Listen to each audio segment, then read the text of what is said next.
언젠가 오게 될 줄 알았지만 드디어 그날이 오네요. 오긴. 이제 요한계시록에 도달을 했습니다. 창세기부터 시작한 저의 설교가 66권 제일 마지막인 요한계시록에 이렇게 되었습니다. 우리의 생애의 시작한 날을 우리가 알고 있지만 이제 우리의 마지막 날도 곧 오리라는 것을 다 알고 있습니다. 그렇지만 언제인지 모르죠. 그래서 그날을 맞이할 준비를 하면서 살아가는 것은 매우 성도들에게 있어서는 아주 중요한 덕목 가운데 하나입니다. 그날을 잊지 않고 살아가는 거. 그날도 이렇게 오게 될 것입니다. 마치 이제 창세기부터 시작한 저의 설교가 요한계시록에 이제 이르게 되고 66권이 끝나는 것처럼. 그러나 저는 반복할 것입니다. 성경 66권 어디에서든지 어떤 한 책에 머물러서 그 책을 연속으로 설교하든지 또 지금처럼 매주 우리가 창세기부터 한 책 한 책 이렇게 순서대로 나가든지 하나님 주신 은혜로 할 건데 우리의 생애는 그렇게 반복되지 않는다는 그런 차이가 있죠. 그러나 오늘도 하나님의 은혜는 계속됩니다. 할렐루야. 예. 반복되고 계속되는 하나님의 은혜 가운데서 여러분을 향하여 오늘도 부어주시는 은혜는 그저 반복적인 은혜가 아니라 새로운 은혜일 줄로 믿습니다. 그날을 향해 깨어있으라 하는 제목으로 말씀의 권면을 여러분에게 하게 될 텐데, 먼저 항상 여러분들이 그 성경을 읽고 또 말씀을 듣고 설교자들의 설교를 들으면서 항상 주의하는 것은 성경이라는 게 오늘 나에게 주신 하나님 말씀이 아니다 하는 거예요. 첫째는 이게 무슨 얘기냐? 1차 독자들이 있었다. 그게 역사라는 거예요. 이 책을, 이 글을 처음 읽은 사람들이 있었다는 거예요. 처음 받은 사람들이 있었다는 거예요. 그러니까 어떤 사람이 썼든지 간에 그 쓴 목적이 있고 그 수신사가 분명히 있었다는 거예요. 알지 못하는 먼 훗날에 나의 후손들 보거라. 이렇게 유서로 남긴 책이 아니라는 거예요. 두 번째, 그렇게 역사상에 지금은 없는 어떤 사람들이 1차적으로 읽도록 어떤 분명한 목적을 가진 책이지만 오늘 우리 손에 들려진 분명한 목적 또한 있다고 하는 사실입니다. 이 두 가지를 여러분 항상 주의하셔야 됩니다. 그러니까 성경을 읽을 때 무조건 자기한테 적용하려고 성급하게 덤벼들지 말라는 뜻이에요, 여러분. 이게 어떤 상황 속에서 어떤 목적으로 이런 기록을 하나님께서 하도록 하셨을까? 이런 질문을 하면서 읽고 들을 것이고, 그래서 그들에게 어떤 분명한 목적을 가졌던 것처럼 오늘 내가 이 성경을 펼치게 되고 읽게 되고 이것을 통해서 설교자들의 설교를 듣게 되는 어떤 특별한 목적이 분명히 있을 것인데 그것이 무엇일까? 이 두 가지 질문만 가지고도 여러분은 충분히 성도로서 이 땅에서 하나님이 주신 충만한 은혜가 있을 줄로 믿습니다. 이 두 가지 생각만으로도 여러분 매일매일 새로운 은혜가 있을 거예요. 그러면 뭔가 고민이 오고 어려운 상황이 밀려오고 그것 때문에 고민하고 염려하고 걱정할 시간이 없을 것 같아요. 이 은혜가 충분히 여러분들의 상황을 이겨내고 여러분들의 어려움들을 충분히 이겨내게 할 그런 하나님의 능력이 될 줄로 믿습니다. 우리의 싸우는 무기는 하나님의 능력이라고 했습니다. 우리의 무기는 육체에 속한 것이 아니고 하나님의 능력으로 주어지는데 그 능력이 구체적으로 우리에게 어떻게 주어집니까? 은혜로 주어지는 거죠. 그 은혜가 구체적으로 우리에게 어떻게 임합니까? 은혜의 방편들을 통해서 우리에게 주신 은혜의 수단들을 통해서 우리에게 은혜를 주심으로써 우리가 하나님의 능력을 힘입어 살게 하는 거죠. 그 하나가 말씀이잖아요. 그 말씀이 여러분 손에 들려져 있으니까 여러분들이 그 말씀에 귀를 기울이십시오. 처음 요한계시록도 처음 이 글을 읽은 성도들이 있습니다. 그들이 직면한 상황들을 한번 생각해 보십시오. 그래야 여러분들이 말씀을 읽을 때 항상 성급하게 자기한테 적용하려고 막 이렇게 성급하게 덤벼들고 그렇지 않아요. 로마 제국 시대였습니다. 근데 그 로마 제국이 멸망한 건 우리는 알고 있잖아요. 그렇지만 로마 제국 시대의 기독교인들은 로마 제국이 언젠가 멸망할 줄 알았을까? 영원히 계속될 것 같았어요. 그렇게 생각하는 거죠. 엄청 세고요. 뭐 1억 이상의 인구를 물론 이제 정복하고 남의 나라 가서 막 싸움해서 빼앗고 그렇게 해서 얻은 국민들이지만 그 당시 1억이 넘는 그런 인구를 지닌 세계 제국이었잖아. 엄청 무섭죠 또. 잔인하고. 그렇게 무서운 권력입니다. 그런 권력을 가진 사람들이 그 권력을 유지하기 위해서 얼마나 애를 많이 썼겠습니까? 그리고 거의 식민지 백성들이니까 이 기독교인들이라는 사람들이 다. 그러니까 식민지는 얼마나 또 차별되고 받았겠어요. 엄청 세고 무서운 권력이 영원히 계속될 것 같은 그런 두려움에 사로잡혀서 살았습니다. 박해가 있었죠. 로마 제국은 기독교인들을 싫어했습니다. 기독교를 미워했습니다. 적어도 3세기 동안 계속 313년에 콘스탄티누스 황제가 기독교를 공인하기 이전에 잠깐의 평화로운 시대가 있긴 마음껏 그냥 자유롭게 신앙생활을 하던 순간순간들이 잠깐씩 있었지만 3세기 내내 엄청나게 로마 제국 크고 작게 계속 박해를 받았어요. 큰 박해가 10번 있었다 이렇게 역사가들은 말합니다. 그 안에서 교회는요 늘 소수였죠. 여러분 소수가 당하는 그 서러움이라는 거 아시죠? 어떤 건지. 몰라요. 여러분들은 항상 다수에 속해 있어서 남을 뭐 핍박은 했어도 핍박 받아본 경험은 없는지 그건 모르겠는데 자 교회가 그랬었단 말이죠. 로마 제국 시대에 교회는 항상 소수에 속하고 늘 박해고 박해가 어느 정도인지 아시죠 여러분? 어떤 때는 재산을 탈취당했습니다. 모든 공직에서 쫓겨나고 그러니까 직업의 차별. 기독교인은 공무원이 될 수 없었다. 재산도 자기 이름으로 된 뭐 집이나 땅을 살 수 없다. 뭐 이거는 굉장히 큰 차별 대우죠.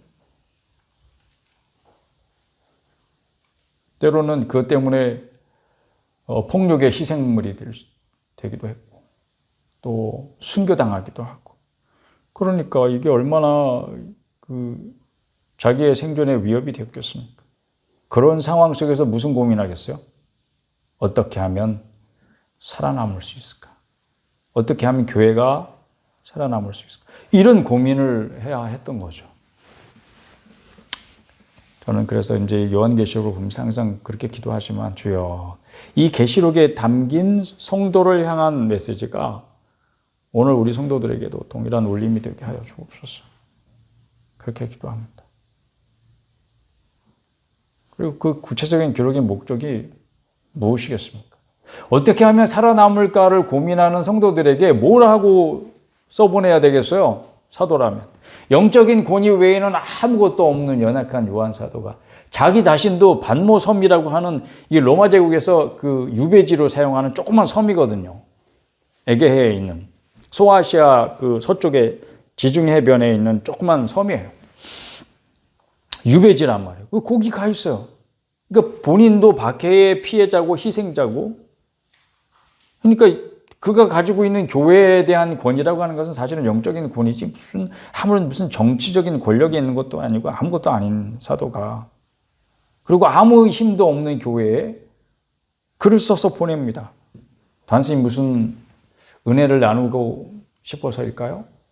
하나님의 은혜가 이 반모섬에서도 참 무지하게 큽니다. 뭐 이런 거 나누려고 했을까요? 한가하게 감동을 주려고 무슨 통찰 뭘 주려고 이걸 썼을까요? 경계, 무서운 제국의 박해를 견뎌내라. 이기는 자가 면류관을 받을 것이다. 당시 교회의 적은 제국이었습니다. 로마 제국. 상대가 됩니까? 교회가? 상대가 안 되죠. 지금은 어떻습니까? 여러분? 교회의 적은 지금 교회의 적은 무엇일까요? 뭐 정치 세력? 아니면 상업주의? 물질주의? 우리가 거기에 굴복당할 정도는 아닐지라도 매일 공격은 받고 있어요, 지금. 그러니까 뭔가 고민스럽죠. 그러니까 저한테 대항하기에 교회는 여전히 그때도 그렇지만 지금도 너무 연약합니다. 교회는 연약해요. 그러나 견뎌내야 합니다. 견뎌내는 것이 승리하는 것입니다. 물론 역사가 주는 교훈 가운데 하나가 요한계시록의 교회의 승리를 말하고 있지만 우리 앞에 아직도 싸워야 할 싸움이 있다는 사실도 분명히 보여주잖아요. 근데 그 싸움은 언제나 질 수밖에 없는 싸움이에요. 눈으로, 현실적으로는. 사람이 지은 성전은 언제나 무너질 수밖에 없습니다. 공격을 당해서 무너지기도 하고 스스로 무너지기도 하고 이게 연약한 모습을 보이잖아요. 아니면 용도 폐기되는 때가 오기도 합니다. 요한계시록 그 21장에 보면 이제 눈에 보이는 성전이 더 이상 없다고 하는 것을 사도 요한이 환상을 보게 돼요. 아, 이 세상 성전이 더 이상 없구나, 이거. 분명히 보게 됩니다, 사도들은. 교회가, 이 지상의 교회가 눈에 보이는 어떤 성전이랄지 교회랄지 이렇게 없어진다는 게 무슨 뜻일까요, 여러분? 사람이 만든 종교 제도나 교리나 뭐 교회 건축물이나 상징물이나 이런 것들이 다 없어질 수밖에 없다. 지금 기독교의 상징은 뭐라고 생각해요, 여러분? 십자가죠.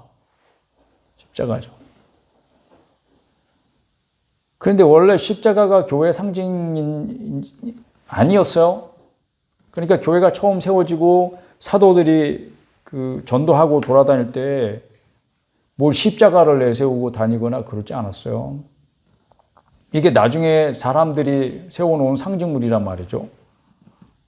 하나님이 그렇게 하라고 명령하신 적도 없는데 그런 거예요. 그러니까 여러분 생각해봐요.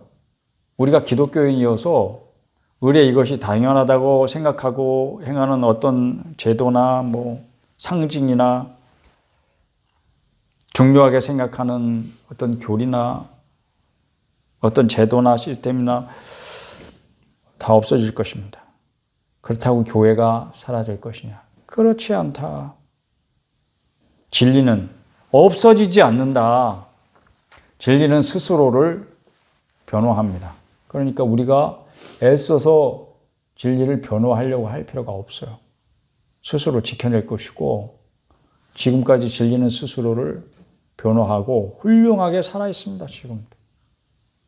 그래서 어떤 사람들을 계속 그 진리에 굴복시키고 감복시키고 돌이키게 하고 변화시키고 있잖아요.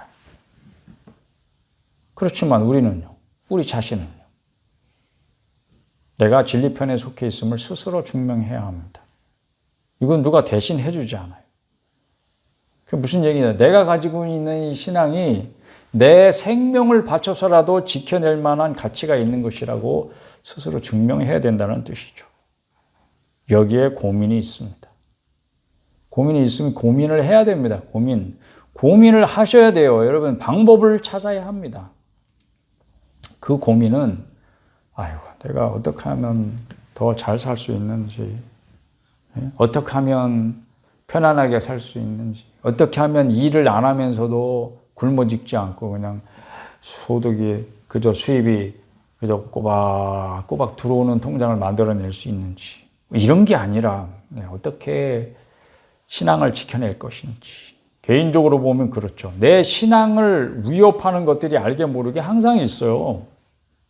그러니까 내가 그럼에도 불구하고 흔들지 않고 내 신앙을 어떻게 지켜낼 수 있는지 이것도 고민을 해야 되고요. 그리고 어떻게 교회의 순수성을 지켜나갈 것인지 오늘 우리의 고민도 굉장히 심각한 거예요. 사실은. 왜냐하면 우리 교회의 순수성을 더럽히려고 하는 그런 외부의 공격들이 있잖아요. 그리고 이미 교회 안에 들어와서 우리 교회를 우리도 모르는 사이에 서서 오염시키고 있는 사람들이 이미 교회 안에 들어와 있기도 하고요. 제가 이제 그 전에 한번 언급을 하기도 했지만 신학교가 목회자들을 길러내는 곳이잖아요. 신학대학원이. 학부 말고 이제 신학대학원에서 3년간의 MDiv 과정을 거친 사람들이 강도사 시험도 보고 목사고시도 보고 그래서 교단에서 인정하는 목사의 자격을 얻게 되는 거잖아요. 그런 신학대학원에 말이죠. 이단이 버젓이 들어오는 거예요. 시험도 치고 면접도 보고 신앙 고백도 하고 그 다음에 그러려면 어떻게 해야 되냐. 신학대학원 들어가려면 교회 목사님 추천서도 받아야 돼요. 그러니까 이 사람이 자기의 이단적인 사상을 감추고 기존 교회에 들어가서 얼마나 열심히 해서 추천서를 받아냈겠습니까? 그런 일부터 시작해서 신학대학원을 들어가서 3년 동안 신학교육을 받으면서도 자기의 신앙, 이단 사상을 끝내 드러내지 않고 숨겨놓고 그리고 목사 안수까지 받고 그리고 교회에도 개척을 하든지 뭐 교회에 부임을 하든지 그런 짓을 한단 말이야. 그런 짓을 왜 해? 자기의 교리를 합법적으로 전파하려고. 그러니까 교회의 순수성은 그렇게 저렇게 막 무너져 내린단 말이에요. 그러니까 그걸 어떻게 해? 우리가 서로 협력해서 교회의 순수성을 어떻게 지켜나갈지 고민해야죠. 그럼 어떻게 해야 되겠어요? 안팎으로 싸워야 되네. 정신을 차리고 잘 살피고. 그러면서도 어떻게 해? 어떻게 해서든지 우리가 가진 이 진리의 감화를 받는 사람들을 계속 생산해내야 한다. 이것도 고민이다. 그러니까 전도를 해야 되고 제자를 만들어야 되고 그렇게 진리의 감화를 받아서 이 사람들이 삶이 실질적으로 변화되도록 만들어줘야 되고 이것도 고민이잖아요. 적어도 교회는 그런 일들을 하기 위해서 세상과는 다르다는 것을 보여줘야 합니다. 적어도 교회는 물질적 이익을 위해서 세상과 싸운다 하는 그런 인식을 갖게 해줘서는 안 돼요. 사회에 대해서. 그리고 우리 자신도 우리가 교회에 대해서 그런 생각을 가지게 해서는 안 되지. 교회도 또 세상과 똑같네. 목회자들이라고 해서 세상 사람들하고 다를 게 하나도 없네. 교인인 내가 그런 생각을 가진다면 이게 누가 문제인 거예요? 물론 그런 생각을 하는 사람도 나쁜 사람이지. 자기 얼굴에 침 뱉게 하는 사람이 좋은 사람이겠어요? 세상에 둘 중에 하나라고 생각해봐요. 좋은 사람이 있고 나쁜 사람이 있고. 그러면 자기 얼굴에 침 뱉는 사람이 좋은 사람이에요? 나쁜 사람이에요? 나쁜 사람이에요. 이거는. 우린 그거 분명히 짚고 넘어갑시다. 그거는 자아 비판이 아니고 간첩이에요. 간첩. 자기가 속한 공동체를 무너뜨리는 그거는 간첩질하는 거지. 그러니까 우리 자신을 포함해서 적어도 이 사회에 대해서 물질적인 이익을 위해서 생존하고 싸운다. 이런 인식을 갖게 해주어서는 안 되는 거죠. 여기까지는 우리가 자유롭게 생각할 수 있는 문제. 그냥 그렇게 저렇게 가볍게 그저 던지고 주고 받으면서 여러분들이 얼마든지 생각하고 이야기할 수 있는 그런 내용들이죠. 이제 문제는 주님께서 오늘 우리에게 뭘 요구하실까 하는 거예요. 여전히 교회에 어떤 요구가 있으시다면 이제 성경의 기록으로 들어가서 살펴보자고요. 계시록 기록 당시의 교회에 주님은 끝까지 견뎌라 그러셨단 말이에요. 근데 끝까지 견디라는 것은 그 뭐냐 하면 그냥 박해는 조직적이었어. 정치 권력을 가진 사람이 그 세력이 교회를 박해한 거였으니까. 그런데 교회는 조직적으로 대항을 할 수가 없고 해서도 안 되는 거였어요. 군대를 조직해서 싸울 수도 없는 것이고 폭력을 휘둘러서도 안 되는 그런 시도를 하다가 더 잔인한 박해를 당한 역사가 실제로 있어요. 로마 제국 당시에. 교회에 예를 들어서 재산을 몰수한다. 이런 황제의 칙령이 딱 문서가 교회에 도달했는데 그 문서를 사람들 보는 앞에서 쫙쫙 찢는 것이. 그 시위하는 거잖아요. 시위를 하는 사람들이 그런 짓도 하더라고요. 그렇죠.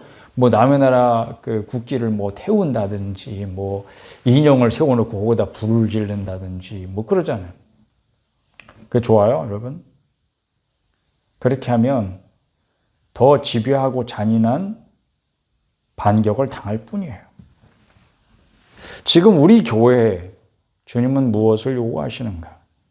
7교회에 주신 메시지가 있어요. 요한계시록이 7교회에 보낸 편지예요. 이 사도 요한이 기록했습니다. 넌 이렇게 기록해서 보내라. 이런 주님의 말씀에 순종해서 사도 요한이 7교회에 보낸 편지다. 이 말이에요. 7교회에 보낸 편지로 시작하잖아요, 여러분. 그렇죠? 2장 이제 에베소 교회에 보내는 그런 말씀으로 시작해서 7교회에 보내는 편지들이 차례대로 나와요. 성경 계시록을 읽어보면. 그러니까 결국 그 7교회에 보낸 메시지를 보면서 그걸 참고하면 오늘 우리 교회에 보내는 주님의 요구를 알 수 있지 않을까? 사도의 권면을 받아들인 교회가 보여준 모습이 무엇인가? 교회가 어떻게 할까 이 고민하고 있는데 사도의 편지를 받았어. 그래서 그 권면을 받아들였어. 그리고 그들이 보여준 모습은 뭐냐? 털 깎는 자 앞에 잠잠한 양같이 십자가에 달리신 예수님이 보여주신 바로 그 모습이었죠.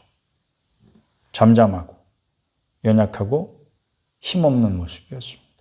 순교였죠. 아니면 배교였습니다. 수많은 교인들이 현실적인 이유로 실제로 배교자가 되었습니다. 그래서 실제로 나중에 교회가 이제 자유롭게 신앙생활을 할 수 있게 되었을 때 이 사람들이 문제였어요. 이 배교자들을, 순교자들은 어차피 순교했으니까 그걸로 끝난 건데 이 배교했던 사람들을 어떻게 처리할 것인지에 대해서 교회가 그걸 가지고도 또 논쟁을 해서 갈라졌어요. 참. 그러니까 배교자들이 뭐 그 당시에도 문제지만 자기 자신도 문제지만 이런 사람들 때문에 교회도 문제가 생긴다니까요. 근데 그 얘기 하려고 하는 게 아니라 우리의 반응은 결국은 둘 중에 하나구나. 순교하든지 타협하든지. 순교자가 되든지 배교자가 되든지. 주님의 요구는 무엇일까요? 저보고 순교해라! 이렇게 말씀을 안 하신다고. 주님은 계시록의 7교회의 각각의 형편을 아셨습니다. 우리가 성경을 읽어보면 각각의 교회가 처한 상황들이 다 다르다는 걸 알 수 있잖아요. 여러분은요? 여러분들의 지금 현재의 모습이, 여러분의 그 신앙의 상태가 제가 그럴 수밖에 없는 어떤 이유들이 다 있을 거 아니에요. 주님 앞에 나와서도 주님 내가 어쩔 수 없는 문제가 있어요. 이렇게 말할 수 있는 어떤 그런 핑계들이 다 각자 있을 거예요. 아주 세밀하게 주님께서는 그 교회들마다 형편이 어떤지도 아시고 각각의 처지도 너무나 잘 아셨습니다. 왜? 주님께서 사랑으로 돌보고 계시니까, 자기 양을. 교회를 사랑하시니까. 사랑으로 돌보고 계시잖아요. 그러니까 잘 아시죠. 그러나 그렇게 이해한다는 것이 타협을 허용한다는 뜻은 아닙니다. 아이고, 네가 요새 많이 힘들구나. 그래, 내가 이해한다. 그래, 너 어쩔 수 없는 거 내가 다 알아. 이거 아니라 말이죠. 그러니까 교회가 어때야 되는지 그 모든 상황에도 불구하고 이게 어떻게 돌파하는지 주님께서는 잘 알고 계십니다. 그러니까 어떻게 돌파해야 되는지 말씀하셨겠죠. 그러니까 성경을 읽으면서 야, 그때는 그랬지만 지금 나는 달라. 지금은 그런 상황이 아니야. 라고 말하지 말고 오늘 우리가 이제 마음을 열고 주님께서 주신 은혜를 받을 때 공통점을 한번 생각해 봅시다. 상황은 다르지만 그 7교회에 주신 하나님의 메시지는 형편과 상황에 따라 각각 다르지만 공통점이 3가지가 있어요. 첫째는 세상과 타협하지 않는 신앙을 가져라. 이거는 공통점이에요. 둘째는 말씀과 성령으로 충만해라. 이게 키워드죠. 셋째는 다시 오실 주님을 기다리는 신부로서 합당하게 준비해라. 이런 공통점 분명히 있어요. 세상과 타협하지 않는 신앙의 본질이 무엇일까요? 그거는 그때나 지금이나 영원히 변치 않는 단 하나의 원칙이라고 생각해요. 세상과 타협하지 않는 신앙을 내가 가졌어. 그걸 내가 어떻게 말할 수 있어요? 어떻게 분명히 할 수 있어요? 바로 신앙 고백이에요, 고백. 예수님을 내가 뭐라고 고백하는가? 예수님은 나의 구주이시고, 세이비어, 나를 구원하신 분이다. 그리고 나의 주님이시다. 로드, 내 인생의 주인은 내가 아니라 바로 예수님이십니다. 이런 고백이죠. 그래서 예수님은 나의 구주이시며 주님이십니다. 이렇게 고백하는 신자의 공동체가 바로 교회입니다. 교회. 우리 교회는 간판을 구미새교회라고 건물에 붙였는데 그런 교회 간판이 붙었다고 교회가 아니고 같은 신앙 고백으로 뭉쳐진 공동체가 교회입니다. 우리 교회는 이 신앙 고백 위에 세워져 있고 이 같은 신앙 고백을 하고 있습니다. 여러분 이렇게 고백합니까? 예수님은 나의 구주이시고 주님이십니다. 이 뜻이 무슨 뜻인지 알고 있습니까? 알고 고백하고 있습니까? 내가 살고 죽는 것이 나의 주님 손에 달렸습니다. 이런 뜻이에요. 나의 살고 죽는 것은 사장님 손에 달려있는 게 아니에요. 부모님 손에 달려있는 게 아니에요. 무슨 대통령 손에 달려있는 게 아니에요. 여러분, 오직 예수님 손에 달려있습니다. 이런 뜻입니다.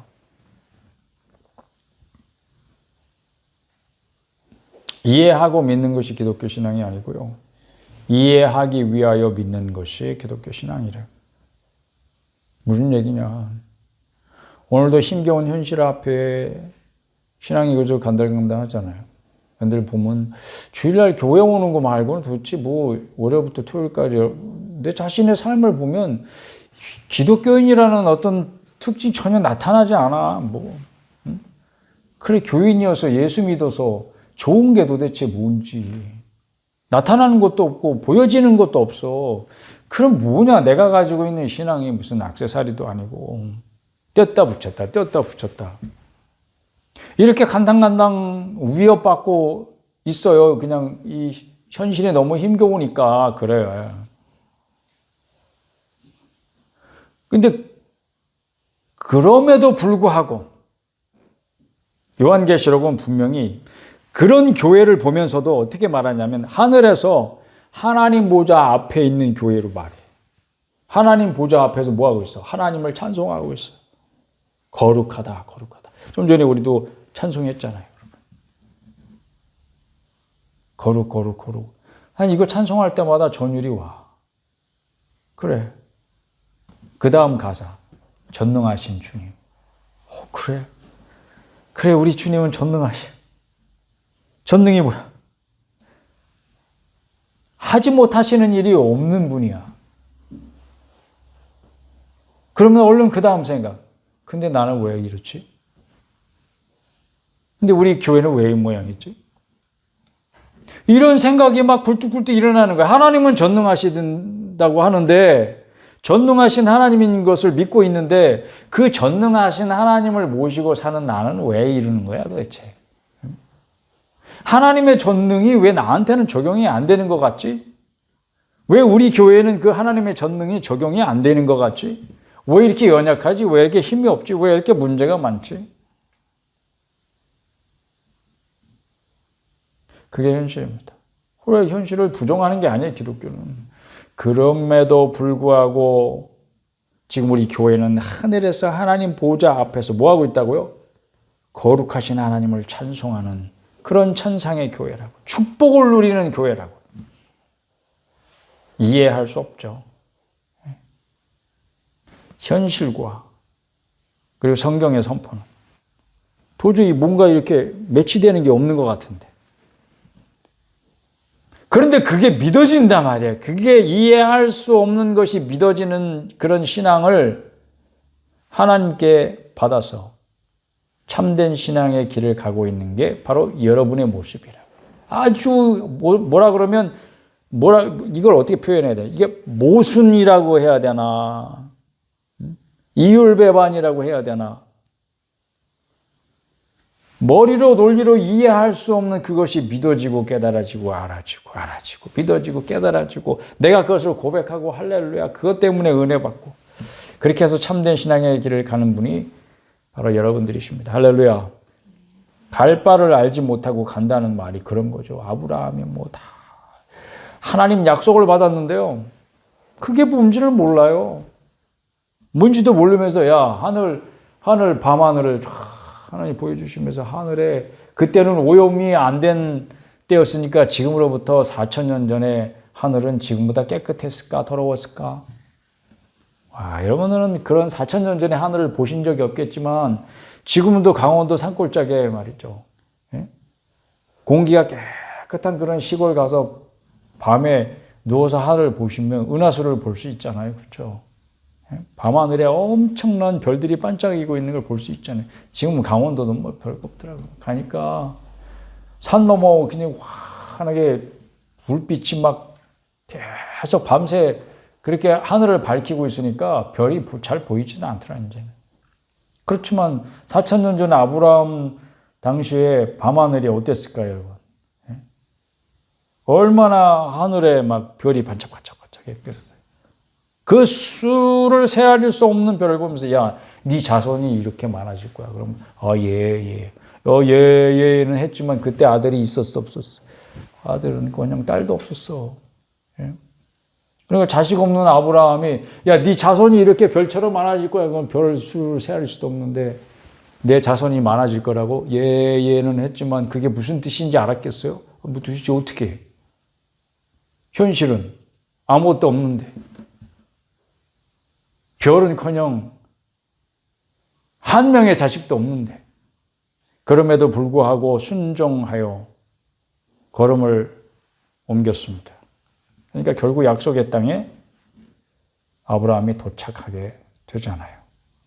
그러니까 다 알 수 없지만 믿음으로 말씀에 순종해서 한 걸음 여러분이 나아갈 때 하나님의 약속이 이루어질 줄로 믿습니다. 그게 기독교죠. 여러분이 가진 신앙의 핵심은 그것입니다. 저천성의 유업이 바로 여러분의 것이며 그 유업은 앞으로 지금은 없지만 앞으로 결국은 내가 얻게 될 것이고 앞으로 가게 될 것이 아니라 지금은 연약하지만 지금은 힘없지만 신앙을 지키기에도 힘겨워가지고 간당간당하지만 오늘 내가 말씀을 읽어야 되는 줄 알면서도 오늘은 너무 일이 많고 피곤해가지고 도저히 막 눈이 감겨가지고 성경을 펴자마자 잠들어 버려서 오늘 어떻게 한 절도 제대로 못 읽고 그냥 넘어가는 그런 하루하루를 살고 있지만 하늘에서는 여전히 하나님의 축복을 누리는 천성교회로서 하나님의 거룩한 성도로서 그 앞에 하나님을 모시고 서서 거룩하다 그렇게 아름다운 찬송을 부르고 있는 그런 성도로서 오늘 내가 살고 있다고. 그게 교회예요. 그냥 눈에 보이는 것이 전부가 아닙니다. 오늘 처한 현실의 어려움을 여러분이 굴복하잖아요. 타협하잖아요. 그거는요, 여러분이 연약해서가 아니고 여러분이 믿음이 없어서요. 불신앙이에요. 그러니까 불신앙을 드러내면서 살죠. 우리가 순종하지 않는 모든 순간은 불순종이다 이렇게 생각해 봐요. 그냥 어쩔 수 없는 부족한 점이다 이게 아니고 그래서 오늘 교회로서 살아갈 길은 첫 번째 참 회개하는 것이다 하는 것입니다. 주여 내가 믿나이다. 나의 믿음 없는 것을 도와주소서 이러면서 왜? 불신은 죄니까. 교회에서 살 길은 첫사랑을 회복하는 것입니다.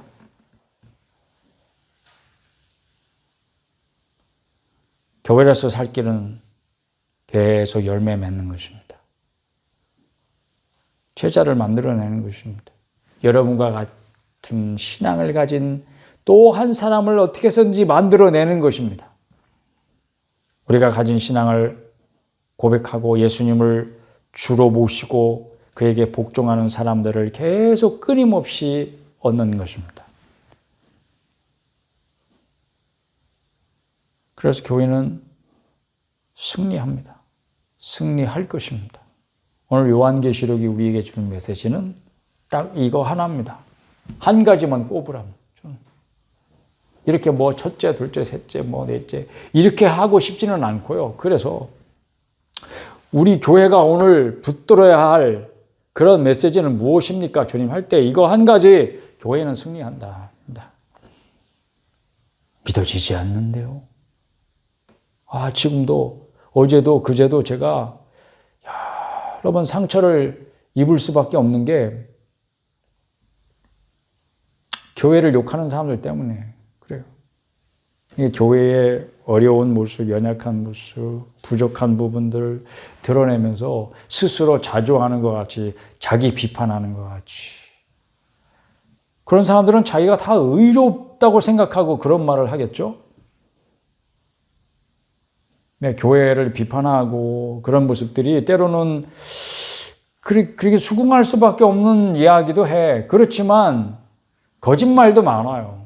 그러니까 거짓말이든지 부분적인 참말이든지 교회가 욕을 먹고 있어요. 목회자들이 욕을 먹고 있어요. 모욕을 당해요. 위협을 당해요. 그것 때문에 무너질 수도 있고 무너지기도 하고 어려움을 겪을 수도 있어요. 사람들의 마음을 적어도 흔들어 놓기는 해요. 교인들이 다 보는 그런 내용들이에요. 그러니까 뭐 유튜브 채널이든지 여러분들이 뭐 자주 들여다보는 게 뭐예요? 무엇이든지 간에 뭐 성경 이야기든지 뭐 목사님의 설교든지 예배 현황이든지 뭐 그런 걸 보잖아요. 그러면 그 밑에 달린 댓글들 자연스럽게 보겠지. 근데 거기서 우리의 교회의 연약함을 드러내는 거예요. 그런 현실 속에서도 오늘 성경이 우리에게 주는 메시지는 이거 하나예요. 교회는 승리합니다. 이게 전능하신 하나님의 약속입니다. 여러분 뭘 믿고 살 거예요? 오늘 뭘 결정할 것입니까? 하나님의 약속을 믿는 쪽으로 결정하십시오. 하나님 전능하신 분입니다. 전능하시면 전능하신 하나님 왜 이 상태에 그냥 내버려 두십니까? 이런 마음 드는 것은 여러분 의심이죠. 하나님께서 여러분 의심한다고 벼락 내리치시지는 않지만 의심도 여러분의 선택입니다. 그러니까 의심하고 두려워하고 걱정하고 염려하는 것도 여러분 선택이고요. 하나님의 전능하신 믿고 전능하신 하나님이 주신 약속이 반드시 이루어질 것을 믿는 것도 여러분의 선택이죠. 오늘 선택하십시오. 하나님의 약속을 믿기로 선택하시기 바랍니다. 하나님은 전능하시고 전능하신 하나님은 약속대로 반드시 이루신다는 것이 하나님 말씀의 메시지입니다. 교회는 승리합니다. 현실을 보면서 의심하지 마시기 바랍니다. 할렐루야.